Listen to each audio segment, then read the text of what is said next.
উপদেশ শুধু কান দিয়ে নয়, মন দিয়েও শুনতে হয়। সম্পর্ক কখনো অর্থ আর সৌন্দর্য দেখে নয়, ব্যবহার আর চরিত্র দেখে করতে হয়। সম্মানটা শুধু বয়সটা দেখে নয়, আচরণ দেখেও করতে হয়। দেরিতে হলেও নিজের পেয়ে দাঁড়াও, কারণ মানুষ সবার শেষে তোমার যোগ্যতাটাই জিজ্ঞাসা করবে। কাউকে ক্ষমা করা সত্যিই মহৎ গুণ, কিন্তু একই মানুষকে বারবার ক্ষমা করা সত্যিই বোকামি। যতই উপকার করো মানুষ ভুলে যাবেই, কিন্তু ভুল করে একটু ক্ষতি করে দেখো, আজীবন মনে রাখবে। নিজের সমস্যাগুলো অন্যের কাছে তা কেবল গল্প মাত্র। যারা রাস্তায় 1 টাকা 2 টাকা চাই তাদের ভিখারি বলে, আর যারা মেয়ের বাবার কাছ থেকে বাইক, আলমারি, সোনা চায় তাদের ভিখারি বলে।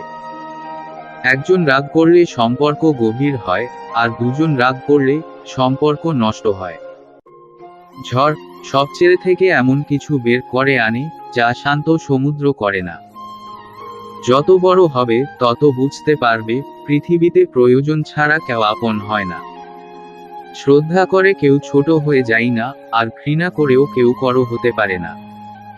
সংসারের কাজ করে মেয়েরা ক্লান্ত হয় না। ক্লান্ত হয় তখন যখন শুনতে হয় সারাদিন কি কাজ করো। মানুষ সব পারে, কিন্তু মানসিক অশান্তি থেকে পালাতে পারে না। ভালোবাসার কষ্টের চাইতেও পরিবারের দেওয়া মানসিক কষ্টের যন্ত্রণা দ্বিগুণ। ভালোবাসার কষ্ট সবার কাছে সাথে শেয়ার করা যায়, কিন্তু পরিবারের কষ্টের কথা চাইলেও সবাইকে বলা যায় না। জীবনে একটা বিচ্ছেদের গল্প থাকা ভালো, নয়তো পূর্ণতার স্বাদ বুঝবে কি করে। আমার নির্বতায় যদি তুমি অস্থিরতা অনুভব না করো, তবে তুমি কখনোই আমায় ভালোবাসোনি। খুব সুন্দর ফুলে যেমন ভ্রমরের আক্রমণ বেশি হয়, তেমনি বেশি সুন্দর মেয়েকে বিয়ে করবেন না।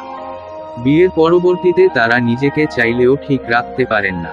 নিজেকে পরকীয়ায় জড়ানোর সম্ভাবনা বেড়ে যায়, তাই সুন্দর মনের দিকে নজর দিন।